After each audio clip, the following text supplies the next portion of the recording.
उद्धव गोपियों के पास जाता है। तब गोपियां एक भ्रमर को उपलक्ष्य बना के कहती है कि ये जो काले लोग हैं ना, सबके सभी निर्दयी है। ये भ्रमर भी काला है, हमारे कृष्ण भी काले हैं और ये उद्धव भी काला है। इनके अंदर प्रेम भाव नहीं है। उद्धव समझाने लगते हैं कि तुम लोग रो क्यों रही हो, तुमने अभी तक समझा नहीं है कि वो कौन है। वो कोई साधारण व्यक्ति नहीं है, वो परब्रह्म है, परमात्मा है। तो गोपियाँ कहती है कि हमें वो सब नहीं पता, हमें बस इतना पता है कि वो हमारा कृष्ण है, हमारा कन्हैया है, जिसने अपनी शरारतों से, अपनी नटखट लीलाओं से हमारा मन चुरा लिया है। हमें तुम्हारा निराकार निर्गुण ब्रह्मा समझ में नहीं आता। गोपियों ने पूछा, तुम्हारे ब्रह्म दिखते कैसे हैं? उद्धव कहता है कि उनका कोई रूप नहीं है, वो निराकार है। गोपियां पूछती है कि तुम्हारा ब्रह्म खाता क्या है? उद्धव कहते हैं कि वो कुछ खाते भी नहीं है, वो उससे भी परे है। गोपियां कहती है कि क्या तुम्हारे ब्रह्म को छुआ जा सकता है? उद्धव कहते हैं कि नहीं, मेरे ब्रह्म को छुआ नहीं जा सकता। तब गोपियां कहती है कि जिसे छू नहीं सकते, जिसे देख नहीं सकते, जिसे अनुभव नहीं कर सकते, उनसे भला प्रेम कैसे करेंगे? हम केवल एक ही से प्रेम करते हैं, वो हमारे कृष्ण हैं। उद्धव मन न भयो 10-20, एक है तो गयो श्याम संग।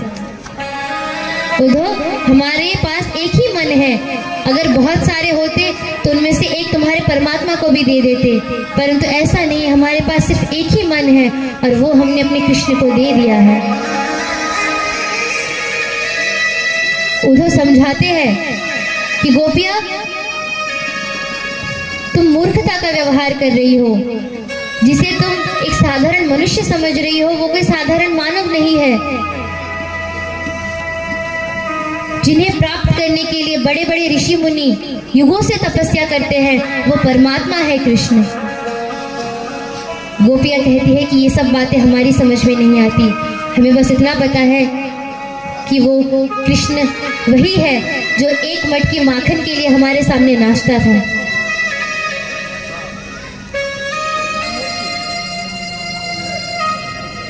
उद्धव कहते हैं कि ये प्रेम है क्या?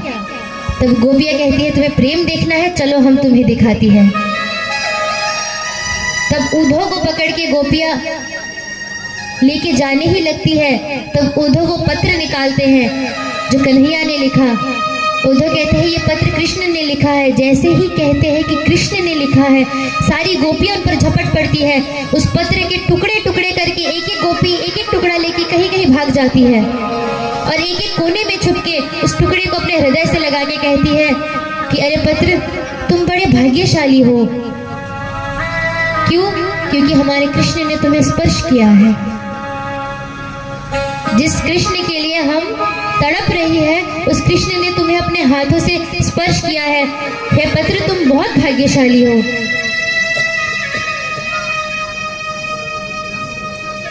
सारी गोपियां उन टुकड़ों को लेके उद्धव के पास जाती है और कहती है, उद्धव भैया, हमें बस इतना बता दो कि इस पत्र में किस गोपी का नाम कहाँ लिखा है। हम उस टुकड़े को अपने साथ लेके जाएंगे और उसी के सहारे अपना संपूर्ण जीवन बिता देंगे। उद्धव कहते हैं आप किसी का नाम नहीं लिखा है। एक गोपी कहती है राधा का भी नहीं? कहते हैं नहीं। गोपियां कहती है ये प्रेम पत्र नहीं, ये तो हमारे प्रेम का अपमान पत्र है, ले जाओ इसे ब्रज से बाहर।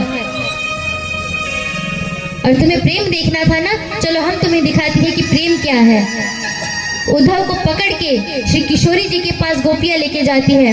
दूर खड़े हैं वो लोग और क्या दृश्य देखते हैं कि किशोरी जी चुपचाप बैठी है, नेत्रों से अश्रुधारा बहे जा रही है। तुरंत नेत्र खुलते हैं, सीधा भागने लगती है और गिर पड़ती है। क्यों? उनको लगता है कि सामने कृष्ण खड़ा है। कभी पेड़ में उनका प्रतिबिंब दिखता है तो वो पेड़ की तरफ भागती है और जैसे ही पेड़ से टकराती है फिर नीचे गिर जाती है, परंतु मुख में एक नाम नितांत चलता रहता है, हे कृष्ण, हे कृष्ण, हे कृष्ण।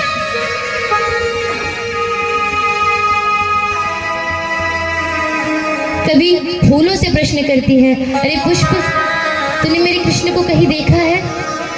कभी लताओं से पूछती है कि तेरे पीछे वो छुपा करता था, तुझे पता है कि वो कहाँ है? पागलों की तरह भाग रही है, दौड़ रही है, कभी वृक्षों से पूछती है, कभी लताओं से पूछती है, कभी फूलों से पूछती है कि कोई मुझे कृष्ण का पता बता दो। ये दृश्य गोपियां उद्धव को दिखा रही है कि देखो ये है प्रेम। प्रेम में जो पागल नहीं होता वो कभी प्रेमी नहीं बनता। जो भगवान के प्रेम में पागल होते हैं ना, वही असली भक्त बनते हैं। जो चुपचाप एकांत में बैठे हुए भी हो और नेत्रों से अश्रुधारा बहने लगे, यह है भक्त का परिचय। कभी यदि आपसे कोई प्रश्न करे ना कि भगवान है, इसका क्या प्रमाण है, तो उनको कहना कि जो व्यक्ति विश्व में या फिर दुनिया में नहीं होता उसके लिए हमारे मन में भावना नहीं होती, और जैसे ही भगवान का नाम लेते ही हमारे नैनों से अश्रुधारा बहने लगती है, यही सबसे बड़ा प्रमाण है कि वो है। क्योंकि यदि वो नहीं होता तो उसके लिए हमारे नेत्रों में जल नहीं होते। कभी यदि एकांत में बैठे हुए नेत्रों से अश्रु झलक पड़े, तब समझ जाना कि हाँ, अब थोड़ा प्रेम आया है, अब थोड़ी कृपा हुई है। विश्व का रोना रोके केवल कष्ट पहुंचता है। किसी के साथ हम संबंध जोड़ते हैं, वो संबंध जब टूट जाए तब हम रोते हैं। किसी से कोई उम्मीद करते हैं, वो जब टूट जाता है तब हम रोते हैं। मतलब संसार में जितना रिश्ता हम जोड़ेंगे उतना हम रोएंगे और उतना हम दुखी होंगे, परंतु परमात्मा का संबंध एकमात्र ऐसा संबंध है जहाँ पे रिश्ता जोड़ने से यदि आप रोते हो तो उस रोने में दुख की नहीं, परम आनंद की अनुभूति होती है। जितना जल नेत्रों से बहेगा, ऐसा लगेगा कि हम उनके उतने करीब जा रहे हैं। आज श्री किशोरी जी की ऐसी अवस्था देख के उद्धव समझ जाते हैं कि प्रेम क्या है। आज उद्धव जो परम ज्ञानी है, वो नेत्रों में जल लेके किशोरी जी के समक्ष जाते हैं और कहते हैं कि आपको कन्हैया छोड़ के चले गए। किशोरी जी कहती है कि किसने कहा वो मुझे छोड़ के चले गए, जरा ठीक से देखो ना मेरी तरफ। उद्धव ठीक से देखते हैं, तब देखते हैं कि उनके पास में ही कृष्ण बैठे हुए हैं।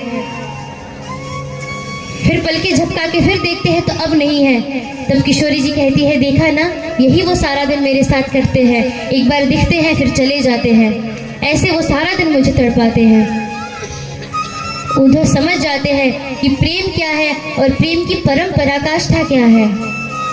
आज उद्धव के मन से ज्ञान निकल गया और परम प्रेम उसके मन में बस गया। जो उद्धव रथ से आए थे, वो उद्धव आज चलते हुए भागते हुए जा रहे हैं, गिरते पड़ते हुए जा रहे हैं, कृष्ण कृष्ण चिल्लाते हुए जा रहे हैं। अंग से अंग वस्त्र गिर पड़ रहा है, फिर भी कोई होश नहीं है। कभी रेती में गिर रहे हैं, फिर धूल से सने हुए शरीर को लेके फिर भागने लगते हैं, कृष्ण कृष्ण कहते हैं, भागते हैं। भागते भागते मथुरा पहुंच जाते हैं। दूर से कृष्ण देखते हैं कि उद्धव आ रहा है, नेत्रों में जल लेके, दोनों बाहें फैला के कृष्ण कृष्ण कहते हुए। तब कृष्ण कहते हैं, आज सही मायने में ये मेरा मित्र बना है। इससे पहले कभी उद्धव को अपने हृदय से नहीं लगाया, परंतु आज भगवान ने उद्धव को अपने हृदय से लगा लिया और कहने लगे कि आज तुम मेरे परम मित्र बन गए, क्योंकि तुम्हारे हृदय में आज प्रेम आ गया। ज्ञान से यदि प्रभु रिझ जाते तो उद्धव परम भक्त बन जाता। उद्धव के मन में प्रेम प्रकाशित करने की जरूरत नहीं पड़ती, परंतु उन्हें प्राप्त करने का एक ही उपाय है, वो है प्रेम। इसके अतिरिक्त किसी भी चीज से हम ईश्वर को प्राप्त नहीं कर सकते।